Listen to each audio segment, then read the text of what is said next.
left was a nature collage that the client made. And then for the second one, she altered the photo to more fully express her feelings, moving from the objective to the subjective, and she named it Leaf Dream.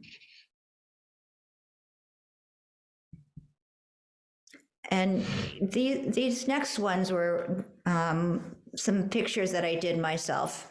At the end of my mother's life, I used an iPhone to document the experience. And at first, as you can see from the top photo, we enjoyed posing for and looking at our selfies together. She was 96 years old.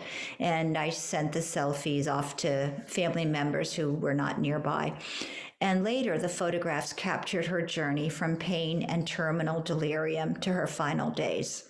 Being behind the camera allowed me to emotionally distance from her and my experiences when needed. At the same time, looking at the photos later brought back the strong emotions, helping me to process them over time. So I was able to desensitize myself to her distress a little bit and to my own by taking the pictures and then looking at them later. And that allowed me to go back into the nursing home the next day and be fully supportive of her.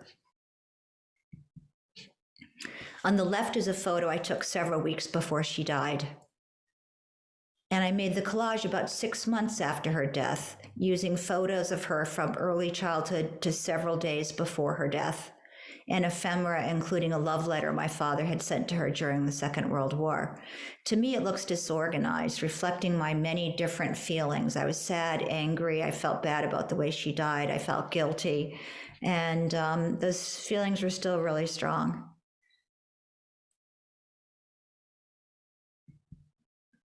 These next pictures, like so many other people, I did art about the pandemic, and I made these two collages without a plan. I used hand-painted and printed papers on the background, and then I chose magazine and book images that spoke to me. And before long, it was clear what was on my mind that needed to be expressed. On the left is the spring lockdown, with all those little images of the bouncing ball of the virus going around. And then on the right, the summer protests. And I used a children's book of a little boy who's lost and the friendly policeman helps him find a way home. I made the collage on the left when I found out my son wouldn't be home for Christmas and I had not seen him for a year already.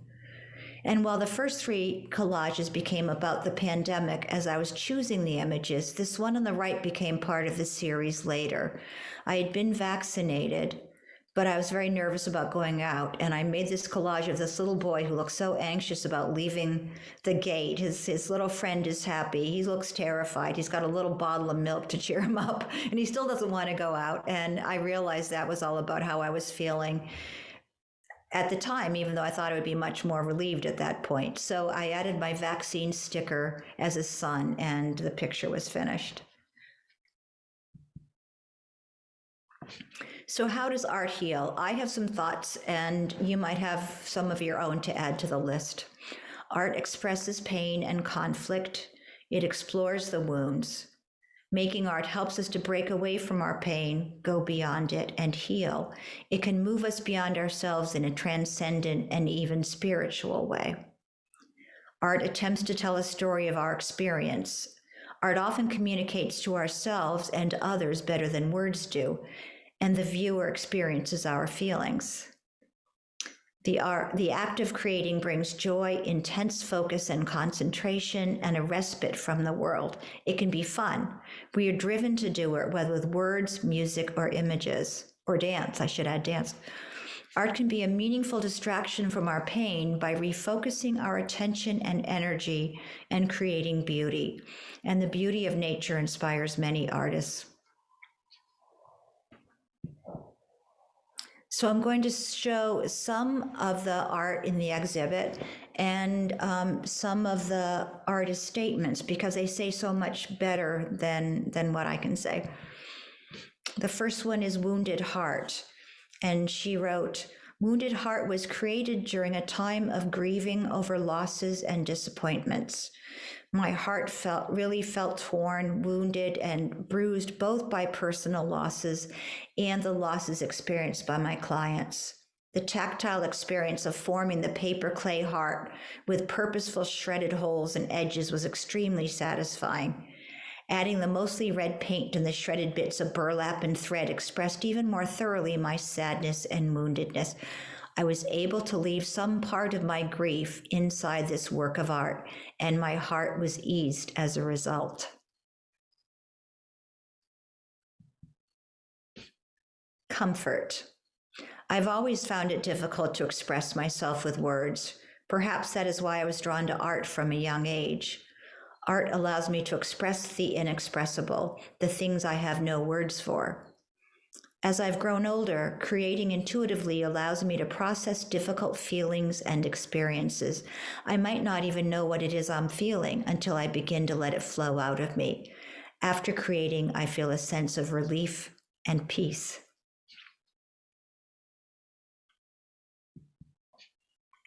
There are times when either personal or political events happen that are too important to ignore.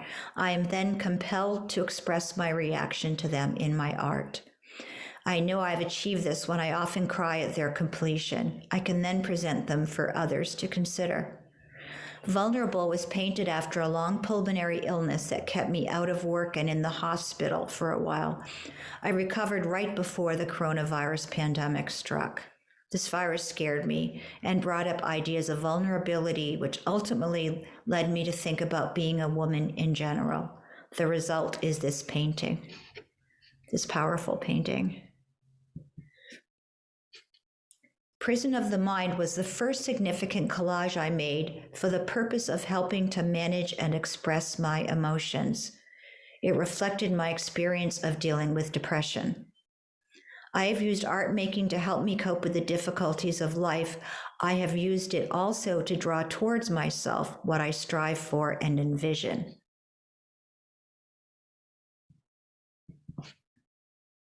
Hope. A year ago, I needed to do some emotional healing that began with my childhood. As I explored the painful parts of my life, I felt overwhelmed. However, at the end of the deeper dive into how my life unfolded, I was able to see the light at the end of the tunnel and walk into freedom.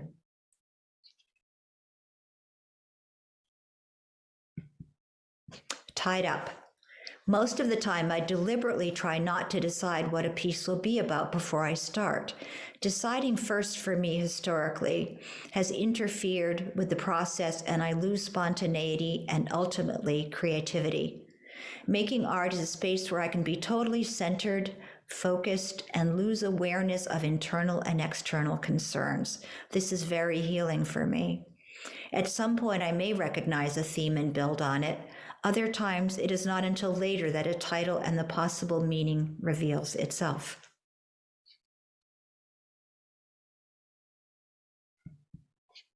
Tulips in Candlelight. During this past terrible pandemic year, I painted a lot of flowers and ocean scenes, gravitating towards soothing blues, greens, and violets in many of my watercolors. I craved the bits of beauty that made me feel calm or happy for a time. I didn't want to paint representations of the tension, conflict, anger, anxiety, or frustration. I already had too much of that in my head. I needed to create images that gave me a bit of respite from all of that ugliness.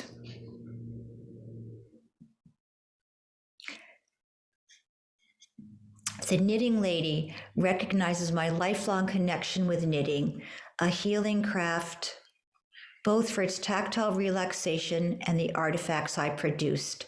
This painting captures me knitting during COVID as winter approached, bundled up and warmed by our fire pit with a glimpse of the house inside. It's based on a photo of a friend whose wife sat across from me on the deck with her own knitting. The weeks spent painting inside after it got too cold for back deck visits kept my head in the pleasurable afternoon, providing one of my most sustained experiences of the healing power of art. I just love these. My desk comes from a series I started under lockdown that I named Interior Landscapes. I challenged myself to get hyper-local and sketch and paint views from within the house. I have shared my interiors with family who did their own impressive versions, and friends, and was buoyed by the feedback. While not everyone was sketching their bathrooms and bookcases, everyone was staring at them all the same.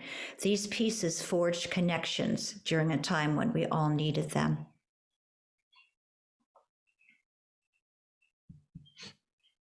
River of Love. When I paint using my imagination and my feelings without following any rules, I feel I am free to surpass the current condition in which we live and join a stairway of transcendence into a higher realm. The magic of art allows me to enter in communion with the other side of me that secretly whispers its presence in the all-natural yet beautiful simplicity around us all.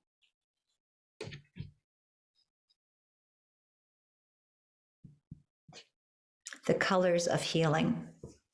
Colors have a very particular vibration. The color turquoise and the mineral with the same name both embody the energy of wholeness.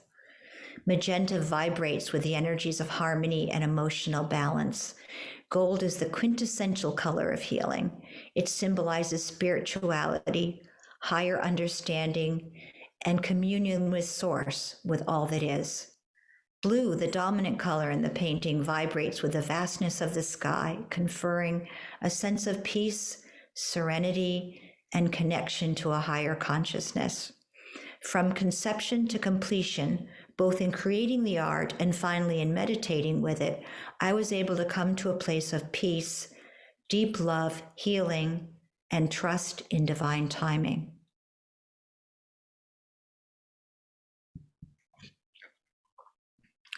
This intimate work, Hope, glows with transcendent luminosity and liquid beauty. Apricot, Naples yellow, olive, and white are colors that generate a sense of hope in me. The easy joy of these colors make me inhale quickly with surprise.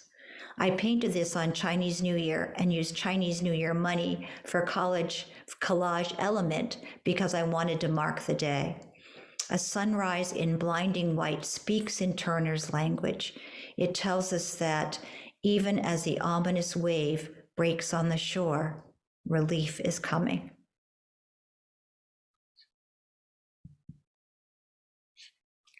Creative self-expression increases endorphins in the brain and lowers cortisol, the stress hormone. Expressing and sharing our feelings and conflicts through our art allows us to move towards the positive through cognitive reprocessing. Making art to distract ourselves from our daily life by getting into a flow state improves our sense of well-being. It increases our self-esteem through task mastery. It keeps us mentally sharp as we get older by helping to build connections in the brain that strengthens cognitive reserve. Making art is a therapeutic activity. Making art helps us go beyond the pain and to heal. It can move us beyond ourselves in a transcendent and even spiritual way. Viewing art can also move us. It relaxes us and gets us thinking as we ponder a work of art. It distracts us from our daily life and its stresses.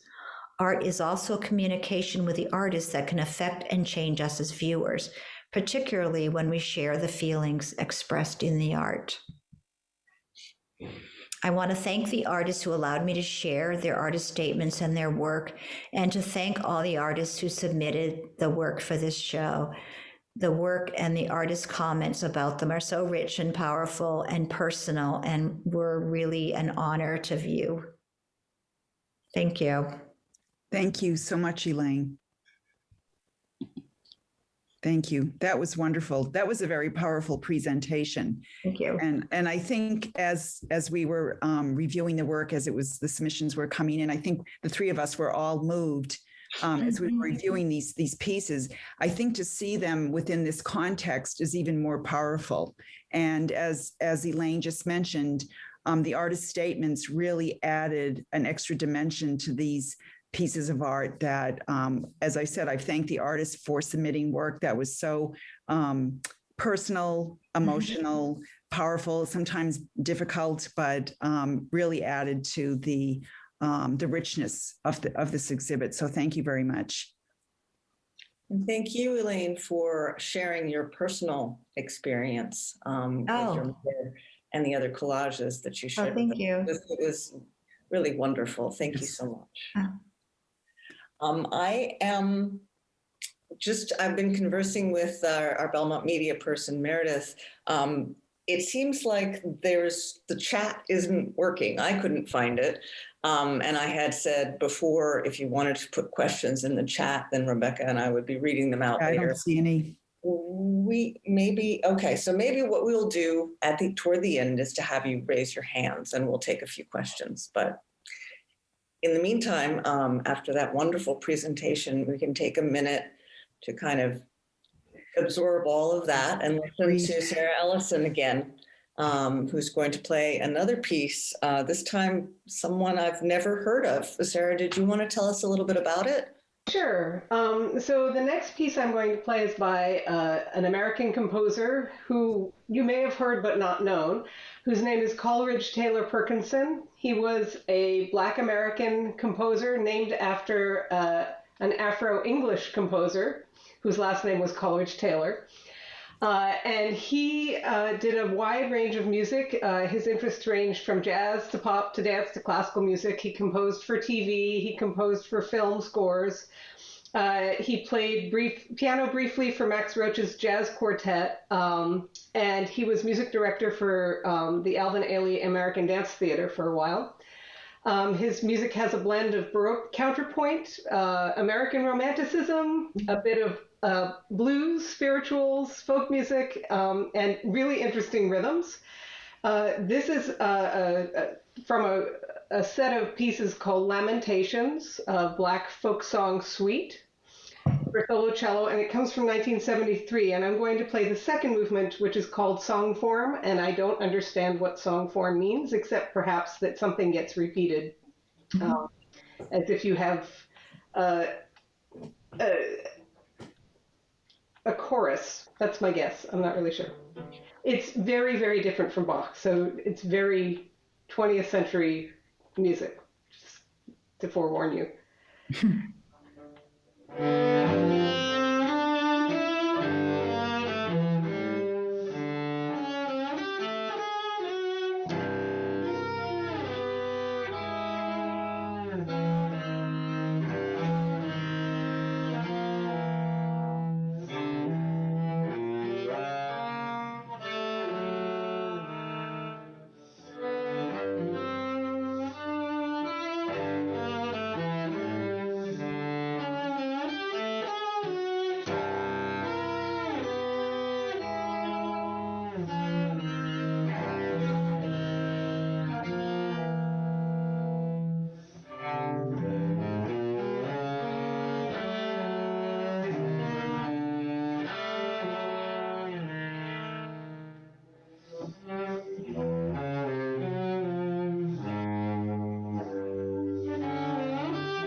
Wow, that was another powerful piece. And I think that also helped it's really related to the different emotions that Elaine was describing in the art as she was displaying those slides. So thank you very much, Sarah. You're welcome. So next we're going to hear from John Williams. John Williams has been an artist associated with the Belmont Gallery of Art for several years now, John. He's been featured in a number of shows that we've had at the gallery. He has an interesting background. He is a BFA from UMass Lowell, and he's a very active member of the Asperger Autism Network. He's also been published by the Folk Art Society of America, and they've also exhibited his work as well. And John has been featured in a number of other publications and books. He's represented by a number of galleries in New England, and we're very pleased that he agreed to be part of tonight's presentation as well. So welcome, John. Thank you. And there's Kathleen. Oh, they're muted.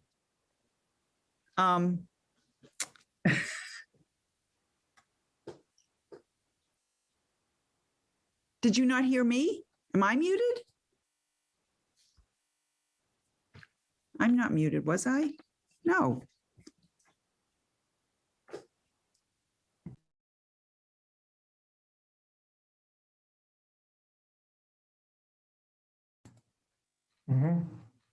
Okay, click OK again. Oh, not again. Oh, the host is not allowed. Oh, now I think we're okay. Can you hear us? Can you hear us?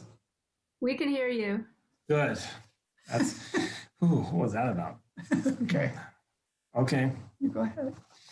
All right. All righty then.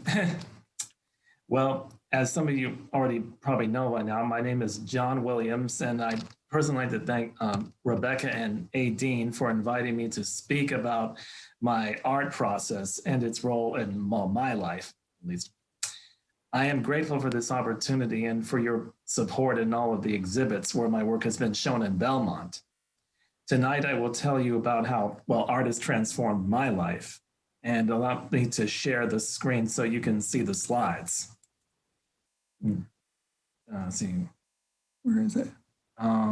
This Belmont Redemption, that's gonna be, that's mine. Share. Hold on. Yeah. Now let me start this.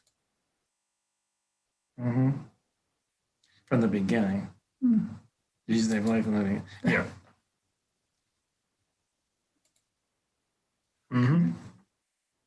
Yeah. Okay, go ahead. Okay. The next one is mine. Oh, okay.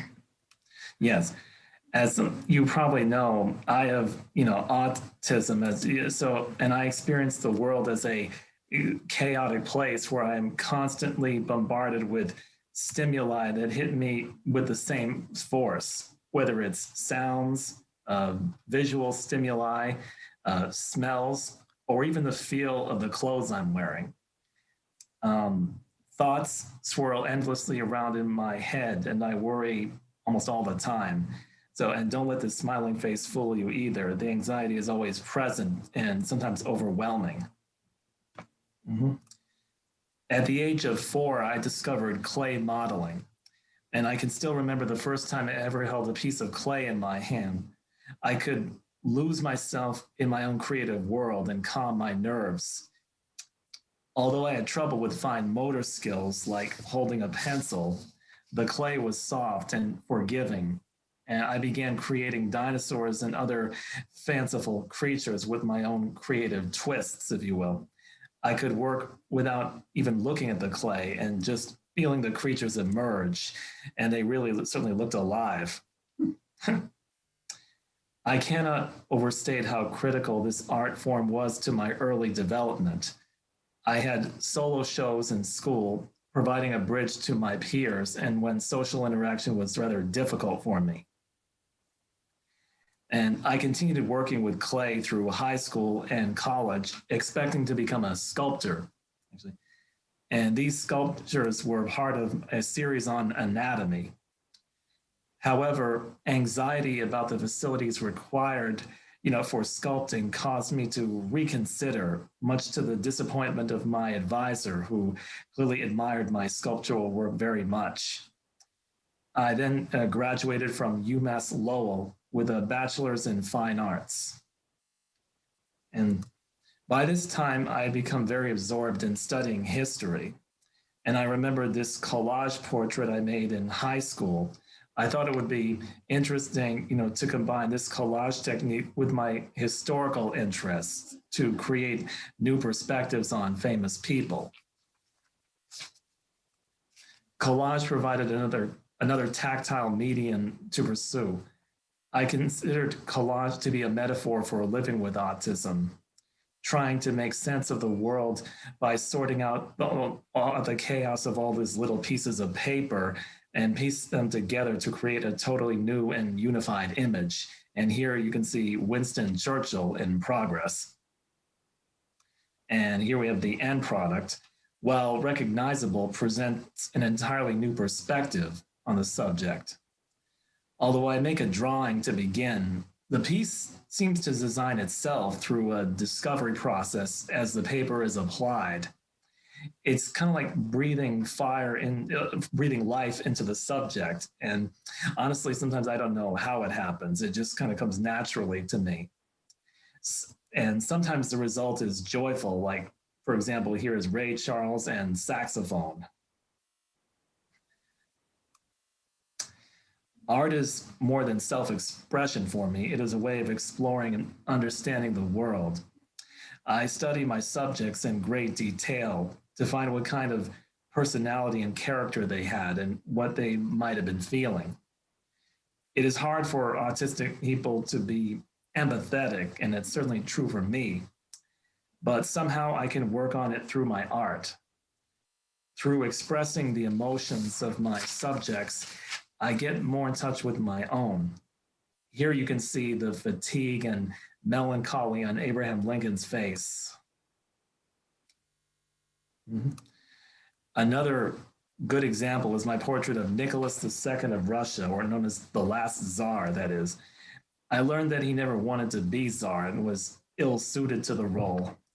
His eyes are those of a dreamer and clearly not a self-confident leader. And as you can see, they are clearly averted, showing his discomfort in his public role. Of course, he hides behind this oversized uniform like a facade. And believe me, I understand how he feels because I have to put on a front and pretending to be more social and self-confident than I actually feel. In my role as historian, I add context to these portraits with these small vignettes illustrating the history surrounding that person. In this case, the tumultuous time of the Russian Revolution. The rich, dark background in the halo, as you can see, around his head, reflect the influence of Russian iconography. As you can see, there are multiple levels of meaning in each portrait. Artists frequently comment on the sculptural nature of my work. Now, the eyes in my portraits are often very revealing, often looking directly at the viewer, making eye contact, which is ironically very difficult for me to do in real life. I guess it's sort of my way of compensating. I think of the eyes as the windows on that person's soul. And here are just like a few examples of those. Here we have Sacagawea, the gentle and loving embodiment of motherhood, if you will. My mom tends to refer to her as the Madonna of the mountains. And Show them the baby. yeah, you can clearly see she's holding the baby right there. And here we have John Brown, the fiery abolitionist with the eyes of a zealot.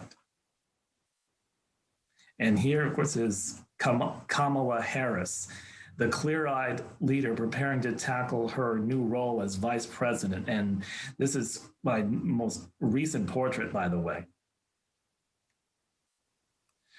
Although the majority of my work is portraiture, I also create landscapes which are soothing and quiet. There are 3 new ones in this exhibit. I create these images for my annual exhibit in Provincetown over Labor Day. I hope you will stop in to see me this summer.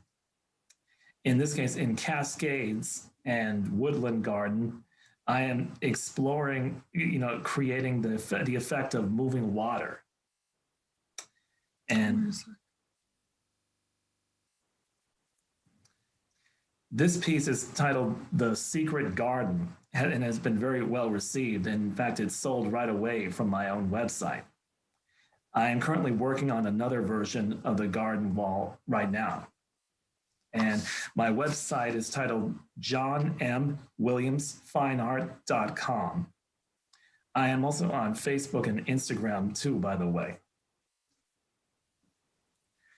Oh, this person is my psychiatrist, Dr. Christopher McDougall, who is head of the Lurie Center at Mass General's Autism Center. Dr. McDougall invited me to write a chapter on what it feels like to be autistic for his textbook titled Primer on Autism Spectrum Disorder.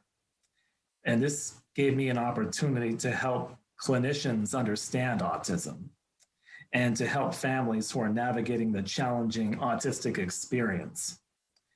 I also have a permanent exhibit of my artwork at the Lurie Center. I like the idea of helping others with autism, especially students. Several schools have invited me to speak to their students about my journey. I advise young people to focus on their strengths rather than their deficits. And if anything, I hope my artwork will be my legacy. Through the portraits, I tell the stories of my subjects, illuminating their lives. My landscapes encourage contemplation and peace. Perhaps the one good thing about having autism is that I have a unique way of seeing the world and passing on my vision through art. And I certainly hope that my story will be meaningful to others and inspire them to create meaningful lives of their own. And I'd like to thank you all for listening. Thank you so much, John. That was just wonderful. It is wonderful that you use your art and your perspective to inform us and to help others in a way that only you uniquely can. So really appreciate it. That was a wonderful presentation. Thank you so much. And John's art is in the show. There are 3 pieces. Take a look. I just want to mention, before I was having some trouble unmuting myself, and now it looks like maybe Rebecca's having trouble unmuting herself. John, you guys had trouble too. So I will. Can you hear me now? Yes. Can hear you now. I just wanted to say one thing. Early on, when Adine and I were contemplating this exhibit, even before we had approached Elaine, we were inspired by John. And we had read some of his previous artist statements when he was in other BGA shows and understood how the creating of this artwork, how important it was to John and how it informs a lot of his life and how he interacts with the world. And so, John, I just wanted to thank you because you were one of the inspirations for the Art Heals exhibit. And that was a wonderful presentation, really, truly wonderful. So we're going to have a little bit more. We're going to hear more from Sarah, right? Yes. So I'm going to finish with the last movement from the piece I first started with, the J.S. Bach Suite in G major. This is the Gigue, and I think of it as very happy, but there are moments of remembrance that get a little sad. So I thought it was a nice ending to the program.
can we clap? Brava. Thank you. Thank you, Sarah. That was wonderful. Okay, so now, should we open it up to questions? Do artists want to? I just want to mention before we do that, when you go to the website to see the whole show, many of you have already, don't forget to go to the shop because a lot of the pieces are for sale. Yes. All the proceeds are going to the artists. John's piece that has already sold, he's doing prints of it, The Secret Garden, that are available. So just wanted you to remember you can do that. And Mother's Day is coming up and graduations and art lasts longer than flowers. So True. So we'd like to open up the floor if people have questions after that powerful presentation by our three artists. Do we have questions? I haven't done this hand raising thing before, so I'm just, I assume you see a thing. Anybody have any questions? I know. And then we can unmute you, I assume is how we do it. Meredith, if you're there. Yes, at the bottom of your screen, you should see a yellow hand that says raise hand. If you click on it, it will go. Kirsten, would you like to, I don't know if I can unmute you. I did. There you go. Thank you. I really enjoyed the show. You guys, everybody's work is so beautiful. Thank you so much for putting this all together, especially you, Elaine. My question is for one of the artists whose work I've seen for several years now, Susan Tornheim. I've never seen her do something. Hi, Susan. I've never seen her do something like this before. Can you tell me where it came from and how you got to this? Sure. Keith and I walk every day for about an hour, and there are often interesting things that people have put out on the berm that they don't want anymore. And we found this this black metal, I call it a ball cage. I think what it was an accessory for a floral shop where they could tie different flowers onto it and make a beautiful floral arrangement. So we picked up this ball cage that was in good condition, and I took it up to the studio and I started playing around with textiles because, as Kirsten knows, I'm a textile person. So I started filling in different sections that were, excuse me, that were open. And then I experimented with some new types of braiding techniques that I had gotten some information on. And so I filled in several of these sections. And then I said, wait a minute, it needs a little person inside. Mm-hmm. So we went and got a small wooden artist model and kind of stuffed him in. Mm-hmm. And then I said, well, I attached a chain to it. And I said, well, it needs to hang from something. So my collector husband went down to our famous basement and came up with a long metal hook and attached it to an appropriate piece of wood. Mm-hmm. And put a wire on the back, and there it is. And we said, okay, what does this feel like? And I said, well, the little guy feels trapped inside. And I said, I feel trapped. I've been trapped for a year. Mm-hmm. And then also, I think politically, there are a lot of people who are trapped in an echo chamber of lies and beliefs that they can't find their way out of, or don't want to find their way out of. And I think it works for both people who are trapped in ideas that other people don't agree with, and my feeling of being trapped because of the pandemic. Mhm. So it was both. I loved it. I do too. It's beautiful. See, are there any more questions? I'm looking for raised hands. Meredith, if you look with me.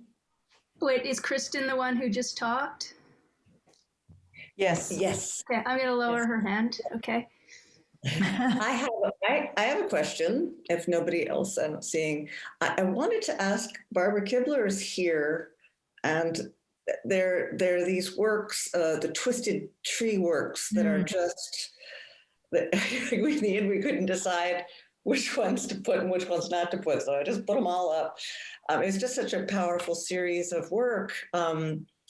I wanted to ask you whether you've ever done anything like that before, or whether this is entirely new. Barbara's here. I saw she's here somewhere. Can you unmute her, Meredith? Unmute. Yeah. I like to do trees, so I've done trees for a long time. And I think I kind of said someone had given me some pictures of the Grand Canyon just before the COVID epidemic happened, and I was starting to paint wide open spaces because usually I paint things near me. So this was really new, and these types of trees I'd never really seen before. I saw in some pictures, in the pictures of the Grand Canyon, so I just became fascinated, and then began to feel like this is what was happening in our lives. So I'd never really done a series, but like this. Can I also ask, I loved your work, the three of us did, and I was personally drawn to the palette that you used. The colors were just so rich and juicy and just really beautiful. Do you typically work with those really rich colors? I do work with very rich colors. When I do watercolor, they're much softer, obviously, but when I've only just started painting again in the last few years after I retired. And before that, I just did watercolor when I had time because it was fast and I could do it. So this has been an opportunity for me to really start painting, and the colors, I think, express the kind of person that I am. I kind of work fast. I work, I try to be energetic, or I am very energetic. I need to learn how to slow down, actually, as I get older. But the colors just feel good to me. No, you don't need to slow down as you get older. Well, people say you bump into too many things, Barbara. You trip over things. Oh. You need to slow down. I start painting and I don't stop. I just paint very, very fast. It's wonderful. There's so many details and intricacies. In some ways, it must be an experience of slowing down and paying attention to create something like that. Yes, but I have a hard time stopping once I start. I can relate to that. We have a group that we paint with on Zoom, and it's been wonderful. And I'm honored that I think 4 of us from our group, or 5 of us, I think it's 5, have been part of this show. So it's been wonderful for me. And I don't think that I would have painted during this time very much, just because of depression or not having the energy, and having that group together has meant a huge amount to me. And it's really, it encouraged me to paint. That's wonderful. That's wonderful. Thank you. I know we're happy, very happy to have you in the show. So thank you. Thank you. Does anyone else have a question for an artist, or a question about for our presenters this evening? I actually have a question for Elaine, which is, do people, when you're working with clients, is there one medium that seems to be preferred or easier to work with? Or, I know you talked about some of the photographs that people really responded to versus drawing or painting, or, I'm just sort of intrigued about that. Yeah. Well, photography is good, and making collages out of any kind of paper works well. I think that for people who aren't natural artists, or who feel like they got a bad grade in art in second grade, so they're not going to come into the art therapy room, they need to kind of know that they're not going to have to draw. So I do try to make it that, not to help them not be self-critical as they work. But that's very hard to do anyway, let alone when you're depressed, to not criticize your work. So that's why doing things that sort of are more likely to be successful and not to feel like they're back in second grade. So like the examples that I gave, where I brought in a lot of different flowers and mushrooms and things that they could arrange and then photograph, they felt like they had made something really good. Mm-hmm. And it didn't require a lot of skill or experience, in an art classroom, in order to feel like they did something worthwhile, so that they could feel worthwhile. Mm-hmm. Mm-hmm. Okay, thank you. Mm-hmm. Some other questions? Usually artists have a lot of things, at these receptions that they're chatting about and so on. Oh, I saw a hand go up, but then it disappeared. Oh, yes, right there. Hello. Ari has a question. Hi, Lauren. Wonderful. Cole has her hand up. Hello? Ari has a question.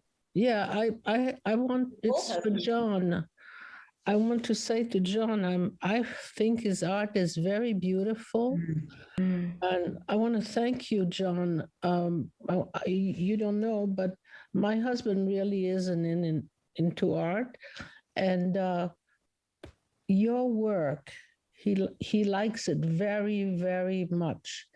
He's not autistic, but our son has Asperger, and he was good as an artist, but your work really talks to my husband, and he likes it very much, and he was hoping to see some of your work. So I had him stream on our television.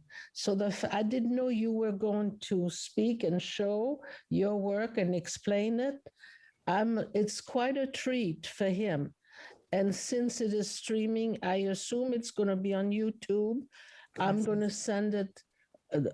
Our son lives in Paris. I'm going to send him the information, and he will access it and be absolutely delighted. Mm-hmm. So I really want to thank you. I love what you do, and I would say it's very sensitive. I have learned from our son, that he perceives differently.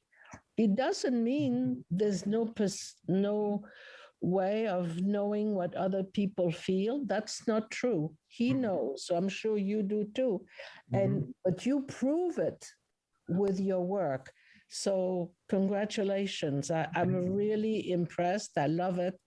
And I think you should be more than congratulated. Thank you very much. That's wonderful, Nicole. Thank you. Can I just say one thing, Nicole, that you are just in front of such a beautiful background. Is that one of your photographs? Yes. Yeah, it's really lovely. It's a garden in France. Oh. And it's really pretty. Yeah, I miss that right now. Yeah, no, it's lovely. But I also paint. I don't just do the photos. I paint. And what I found, I admire the fact that everybody who has presented photographs or artwork has been able to write about it. I find I can only write haiku. So my writing is extremely brief. I talk a lot, but however, I can paint and I can draw, and I've done that since I was 4 years old, and professionally since age 10. Wow. That's Well, pretty thank you, amazing. John. I just wanted to make an extra comment about John, which is something he mentioned, which is about the eyes of his pieces. And I think when we've had them hanging in the BGA, I think we've really noticed that the eyes really seem alive in those pieces. And I know John spoke to the eyes, and how, of course, they mirror the soul and so on and so forth, but they really add an aliveness, I think, to those portraits. Well, they mirror what you perceive, John. You perceive more than anybody else. And it shows. Thank you. Thank you. I think Lauren, did you have a question or a comment? Thank you, Nicole. Does Lauren have a comment? I was just saying that Dari has a question. Oh, Dari does. Where's Dari? Thank you, Lauren. I don't have a question. I just wanted to thank all the presenters. Elaine's talk was so interesting, and John's work is really, the eyes, as you were just saying, the eyes are phenomenal. I also think it's so interesting how collage, like Carol's collage that was in John's collages and Elaine's, like there's so much with collage, and it's so interesting to me. I haven't done a lot with collage, but how people pull different things together from other images, and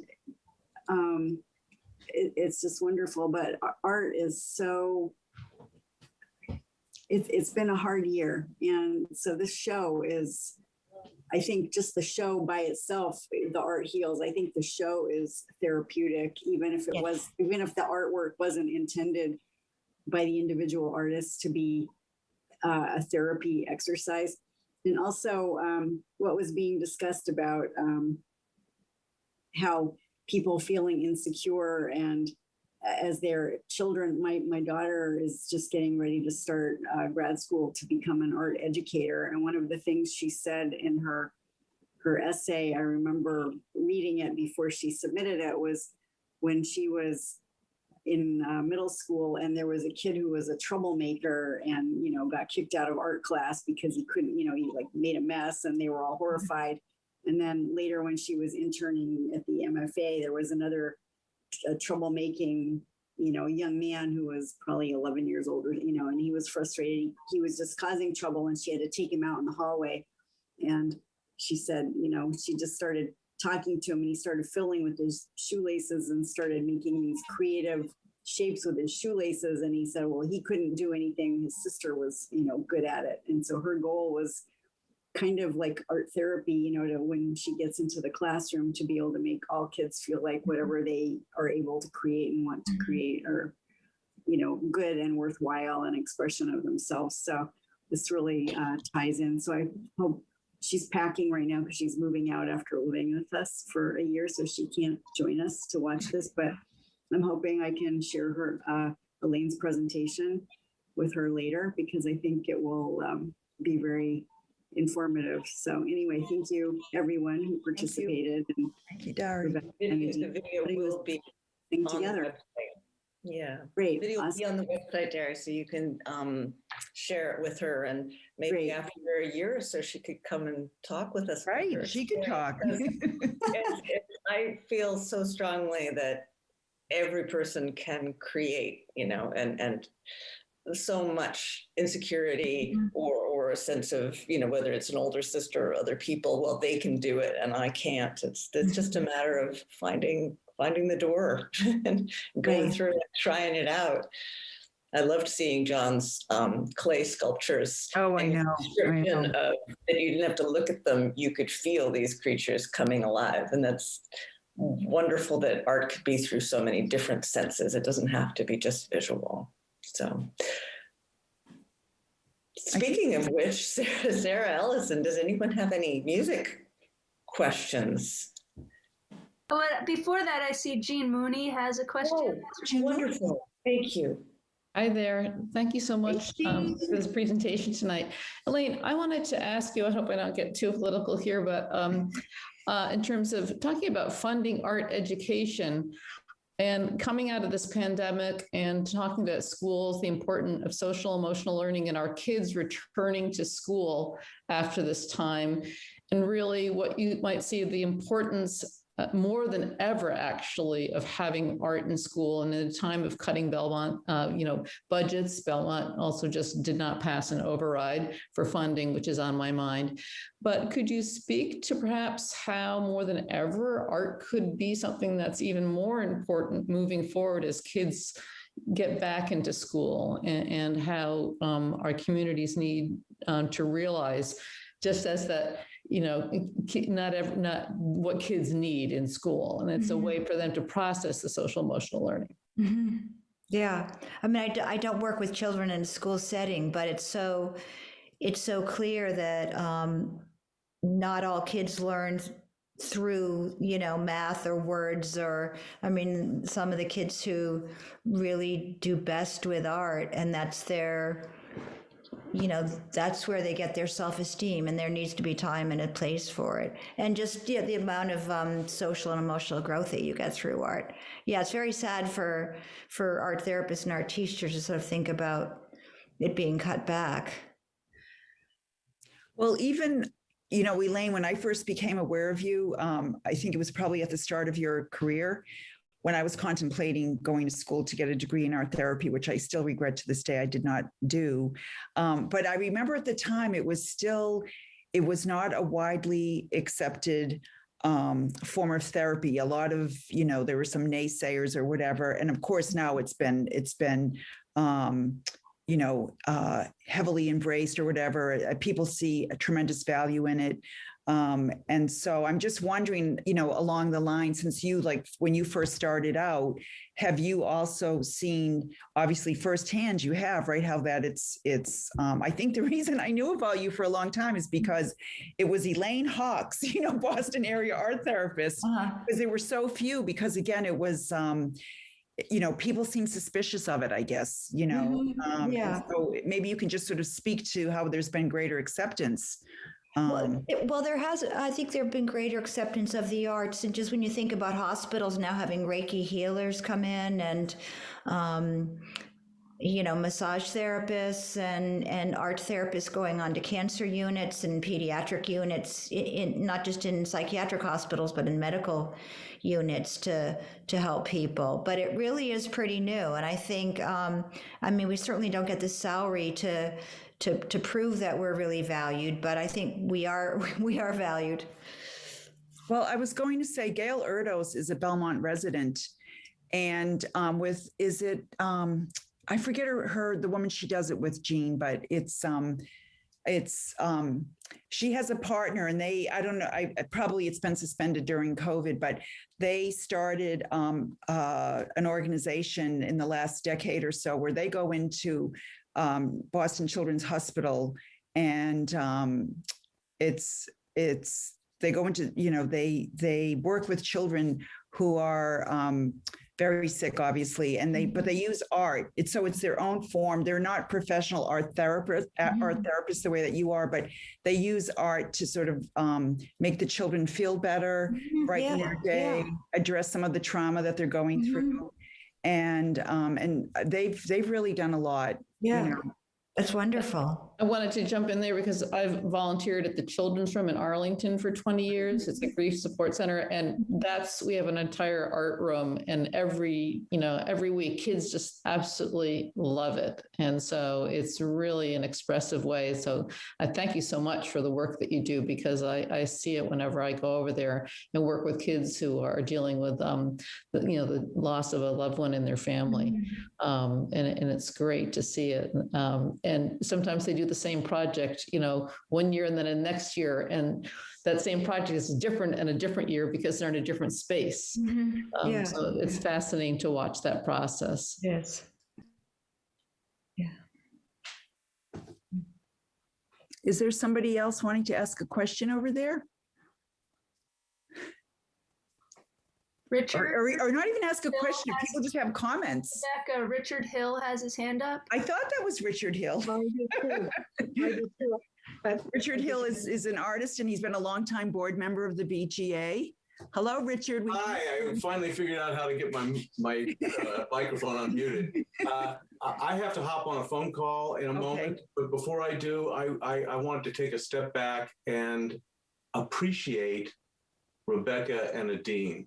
I have to say, I've been associated, yes, I've been associated with the gallery for a number of years. I obviously haven't been able to participate recently because there hasn't been any gallery, but the two of these guys built an entire virtual gallery with virtual shows and this wonderful reception evening, which I've really enjoyed. And I genuinely am in awe of the amount of creativity and energy that went into that. And I'm really just well, thank you. And I'm going to applaud Adine Storer because Adine actually built the virtual gallery.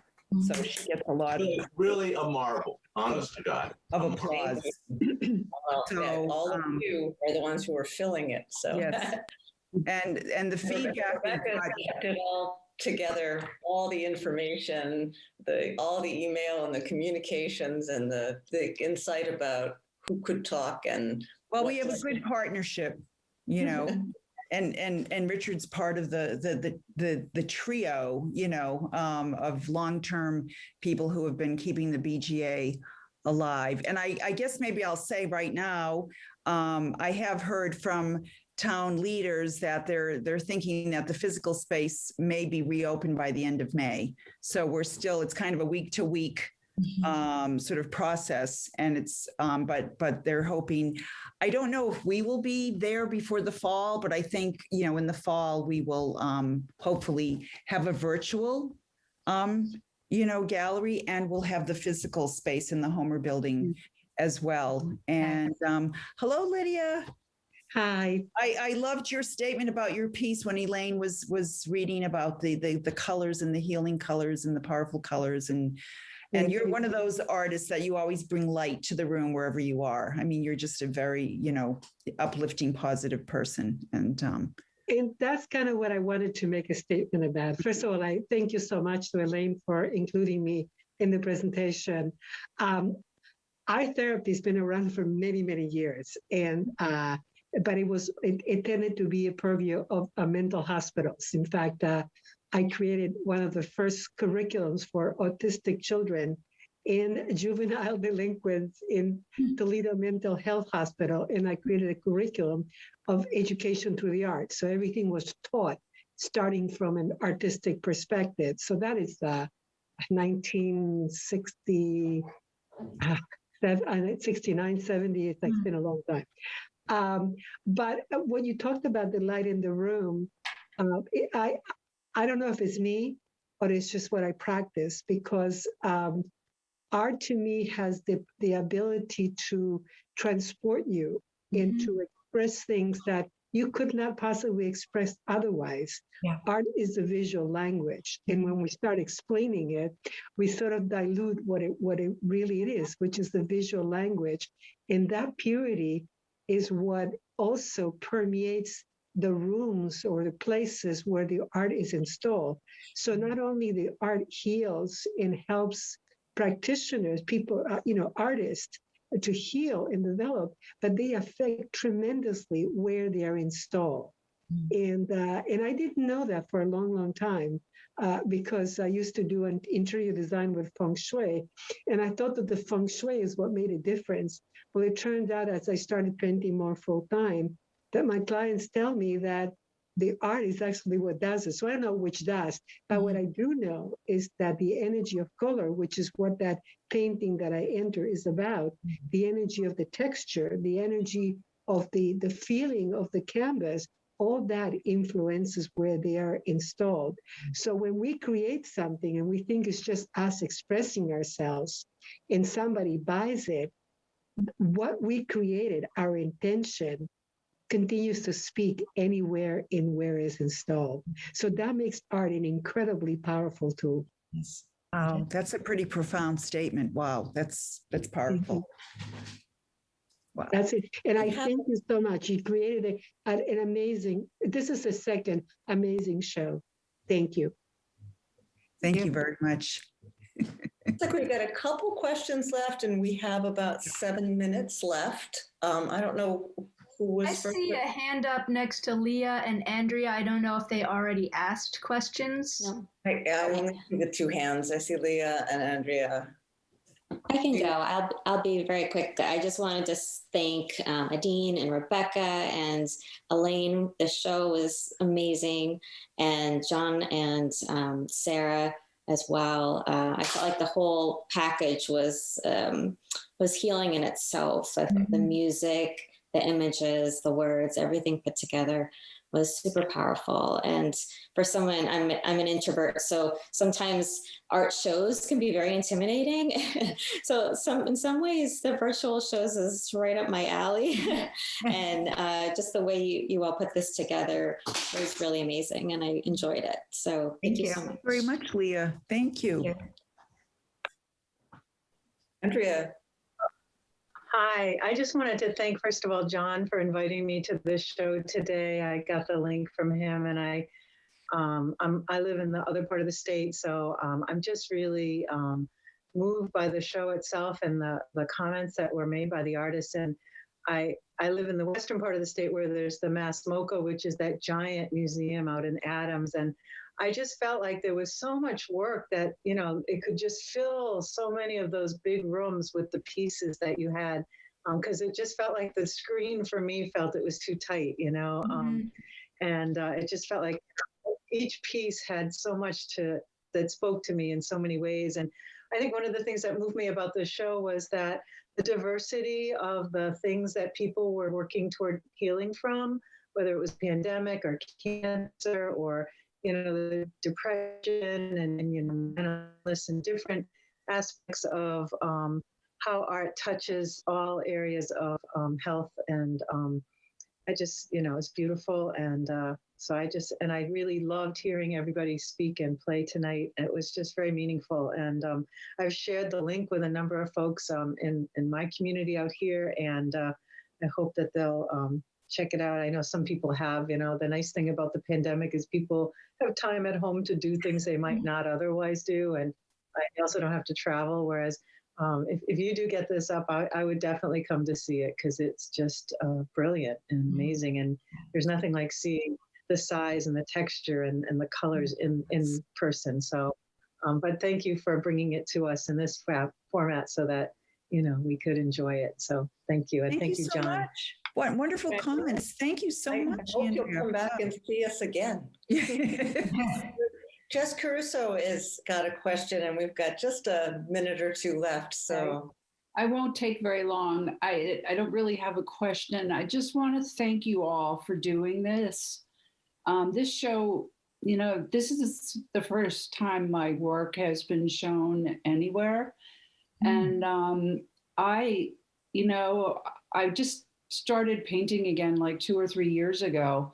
And I had a whole life before that, before I really embraced art. And now I really had this opportunity to use it as a healing personal tool for myself. And it was really powerful when I was going through this entire process. So I can really attest to the value of art and how it helps people or helped me heal.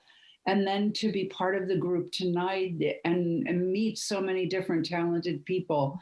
I really thank you very, very much for putting this all together. I loved every piece of the entire show, and I'm looking forward to participating in the future as well. But happy spring, happy new life. I'm going to get emotional here. Thank you so much. So, thank you. Thank you. And we're so happy to have you in the show. And we'll be looking forward to work in future shows too. Thank you. And we're wrapping up right now, it looks like. So I think, Adine, should we just thank everybody? Thank our presenters and guest curator, Elaine Hawkes, who has been amazing, amazing, amazing. Thank you. It was so much fun. So much fun. Inspiring, Elaine. Thank you so much. It really helped me to put together the show, looking at your presentation. So thank you. And Sarah Friberg Ellison, as Adine said, you know, Belmont's favorite cellist and Belmont and beyond. I'm really glad that she gave up her evening to perform those 3 beautiful pieces. And John Williams, again, a longtime BGA artist who had also a very wonderful presentation and talk and inspiring story. I think we've had a wonderful reception, and thank you all for being here tonight. Thank you for coming. And the video will be on our website and on our YouTube channel. If you want to share it with anybody, come back and take another look at things. And please go and enjoy the show, virtualbga.org. Thank you very much, everybody. So much. Take care. Thank you. Good to see everybody. Thank you. Thank you. Thank you. Thank you. Thank you. Night. Thank you. Night, everybody.